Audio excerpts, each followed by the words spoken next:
Here is the tweet from Mike Garafolo, NFL Network.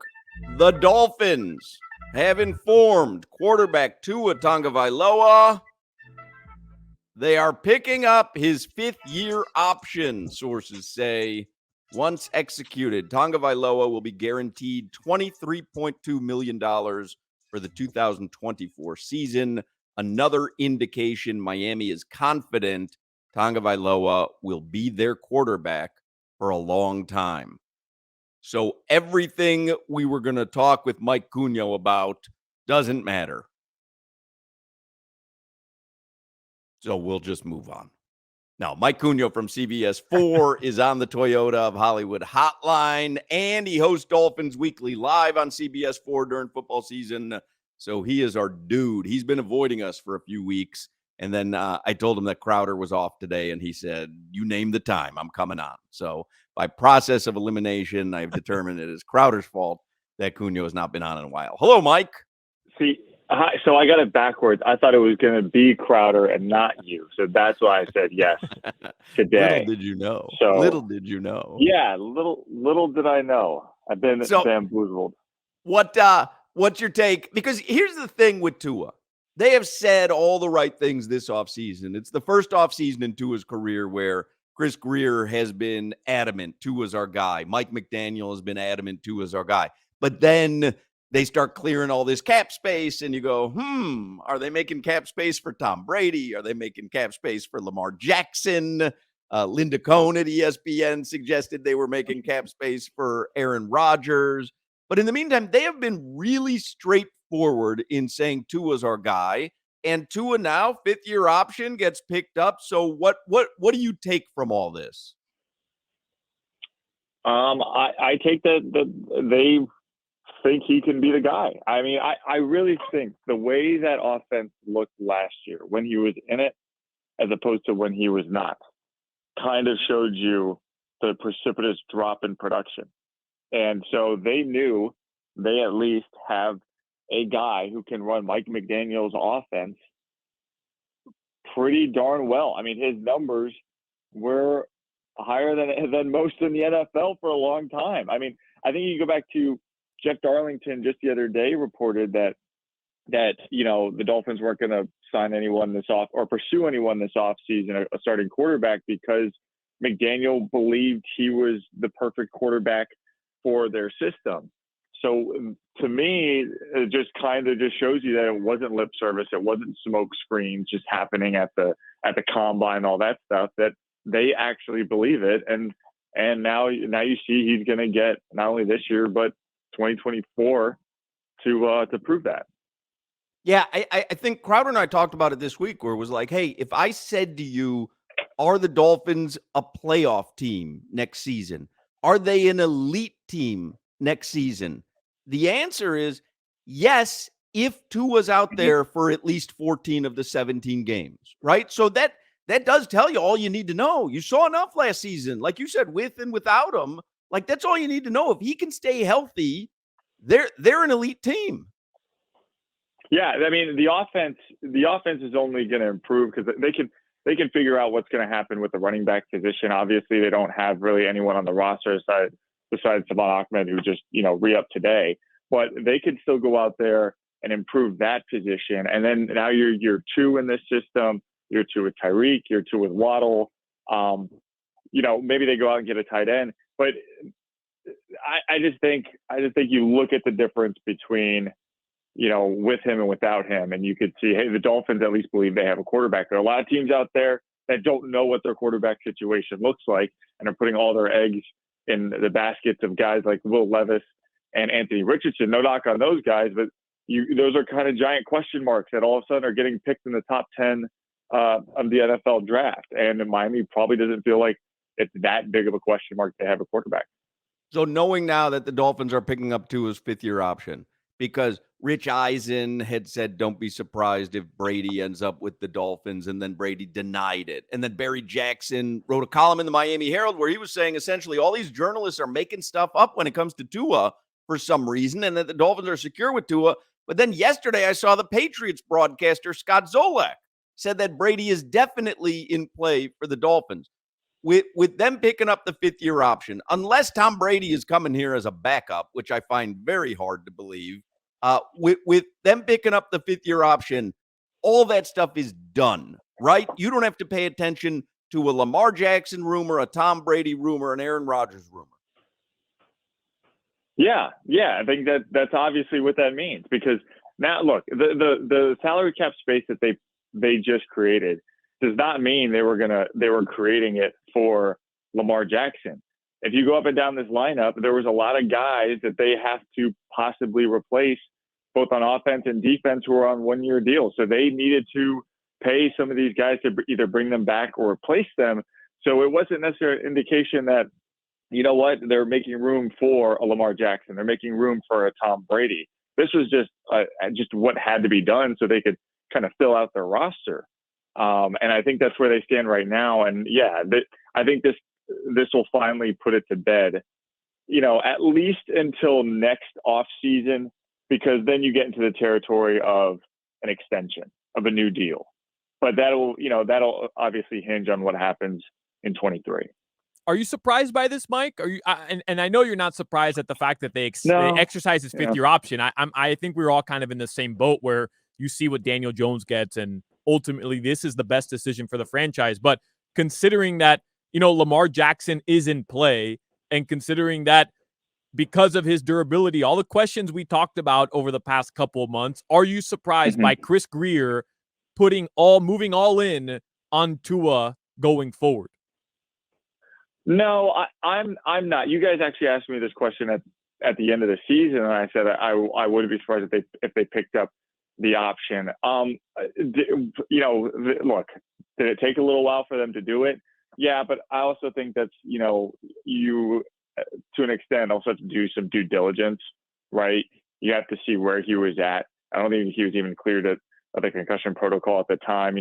Just not even from a health standpoint, but also what the QB market might have been, because there were a lot of guys out there. I mean, Derek Carr, Aaron Rodgers, now Lamar Jackson. Like, there were some things out there. Maybe it took this long because you kind of want to see how that was going to shake out. But they at least knew they had a competent quarterback who can run Mike McDaniel's offense. So to me, it wasn't that big of a surprise. Also, we have short-term memories, I think, on this. Remember at the beginning of last season, even in training camp, there's the love fest between Tua and McDaniel. And it's not like that went anywhere, right? It still seems like that relationship is good and in good standing. So, I just think it just becomes a fan thing. You see like a shiny new toy out there and you're like, ooh, what if we did this? What if we did that? And so, maybe the Dolphins were just, waiting for things to settle in the QB market, but I think they at least knew they had a quarterback. No, that's a good point too, that sometimes you have a great relationship at the beginning and you can sense that it starts to fray towards the end. It never did. So I think that tells you all that you need to know about Mike McDaniel's thoughts on Tua. But so let's talk about the restructured contracts then, because Mike Cugno from CBS 4 is with us, host Dolphins Weekly Live. They restructured the contracts of Bradley Chubb a couple days ago. They're going to release Byron Jones. They restructured Teron Armstead and then Tyreek Hill today. And I said to Solana at the beginning of the show, you don't all of a sudden tell Tyreek Hill, hey, the money we were going to pay you over a few years' time, let's just give it to you all at once. You don't do that just because you're a great guy. There's a plan somewhere, right? So what is the plan? They have freed up a ton of salary cap space. Yeah, so it was funny. At the end of the season, I went and did, pulled out. I made a spreadsheet on my computer of all the guys who were free agents or going into their final year of the contract, and there was a lot of guys on this roster. So as I said before, they have to bring some guys back. Who knows? Maybe extend some guys. They have to fill out their 53 for sure. But I think it also leaves them enough money to go attack positions of need.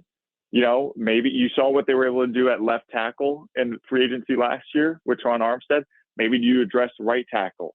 Do you address tight end?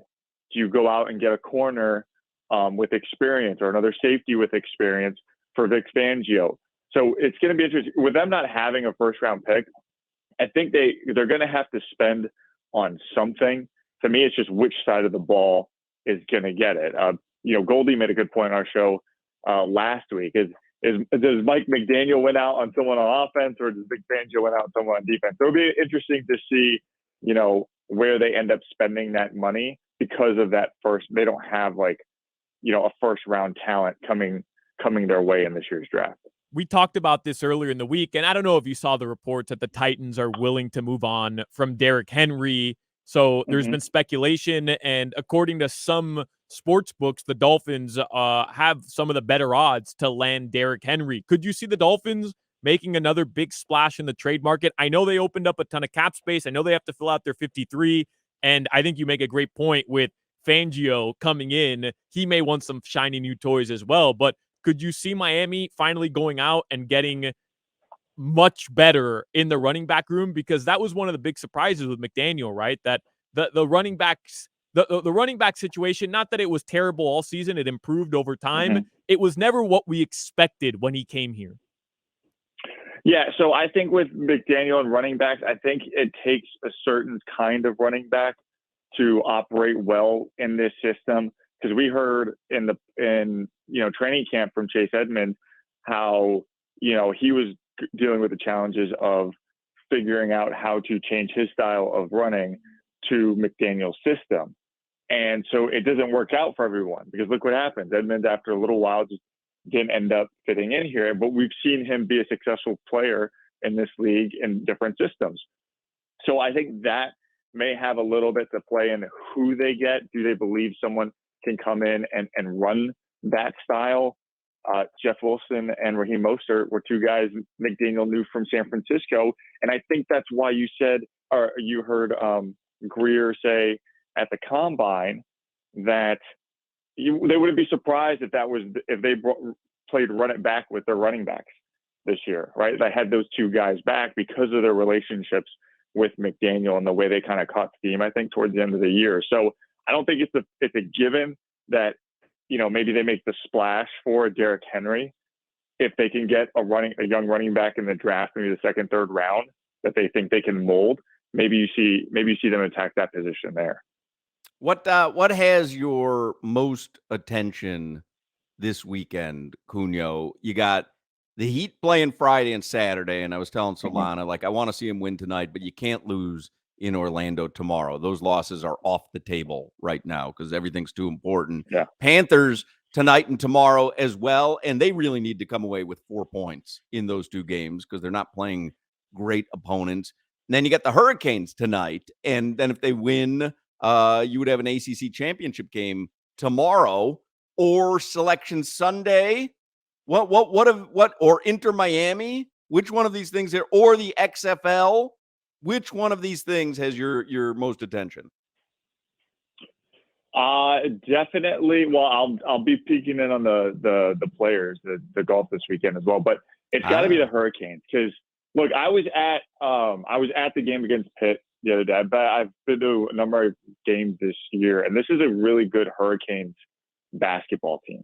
And to see them make the Elite Eight last year and to kind of follow that run was a lot of fun. And it seems like this it's a different team, but could be a better team than we saw last year. They have a lot of really good guards who can score. And I just think it'd be so interesting this time of year to see them kind of on a stage nationally where now college basketball fans are kind of oh, Miami's back again. We remember this team. They beat Auburn last year, who was a 2 seed. You don't want to face the Hurricanes because all of a sudden they've become a more well-rounded, athletic program with basketball in the mix now, it seems like every year for the tournament. So I'd kind of like to see how far UM can take this in the ACC tournament. They're obviously going to be a pretty high seed no matter what happens tonight or over the weekend. But yeah, I think what Coach L is doing down there is a lot of fun. Yeah, I'm with you. I said that to Solana as well. I don't want to see them peter out just because it's Duke tonight, and Duke will have home court advantage. But the Hurricanes and they smacked Duke. Smacked Duke they earlier did. in the year. Remember, Duke was never even in that game. At home, though. At home. On the correct. road. So on the road, they blew a lead. The Hurricanes are underdogs tonight, and they're the 1 seed in the Yeah. tournament. And Duke's going to have that, obviously, the payback factor from earlier, but also the fact that it's going to be a raucous tournament crowd. I'm kind of with you. Like, I want to see them win the ACC, and I want to see them do well in the tournament. I kind of believe that they're better than last season as well. Which is crazy because they went to the Elite Eight. I think they are deeper this season than last. Deeper scoring for sure. They definitely are. When they start forcing turnovers and they get out and run, they're such a quick team. It's hard for people to stay up with them, and that's why I think you saw that blowout against Duke. But the other thing is with the Panthers and the Heat, it's been last year it was like complete polar opposite. Like the Heat were near the top of the East for much of the season. And the Panthers were obviously just like the most fun team in maybe all the sports in the regular season we've seen in a long time.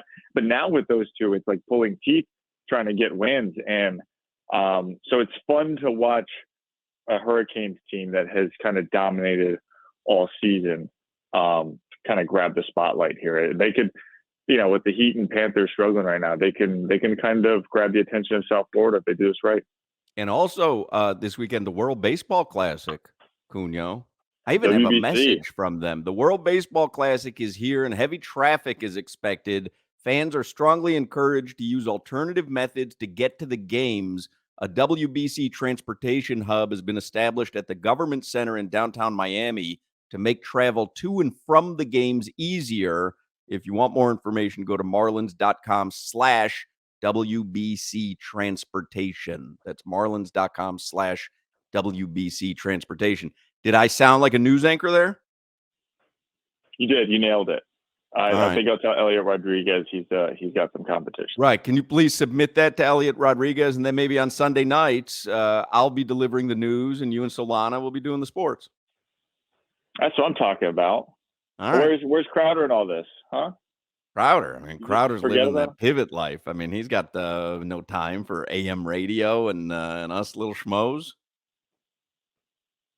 Schmoes. Man, he just forgot all about you, huh? Sounds like that was a little moment. Schmoes. It happens. Schmoes. All right. The breaking news, if you didn't hear it earlier, the Dolphins have informed Tua Tagovailoa they're picking up his fifth-year option. Sources say once executed, Tagovailoa will be guaranteed $23.2 million for the 2024 season. Another indication Miami is confident Tua will be their quarterback for a long time. There you go. Mike Cugno, CBS Sport. Thank you as always, Mike. We love you and have a great weekend. Thanks, guys. You too. You like coleslaw? No. All right. See you next week. I was about to say love you too, but no. See ya. Love you. Bye. There you go. Mike Cugno. Coleslaw hating. It's too healthy. Coleslaw hating Mike Cugno. He's coleslaw's too healthy.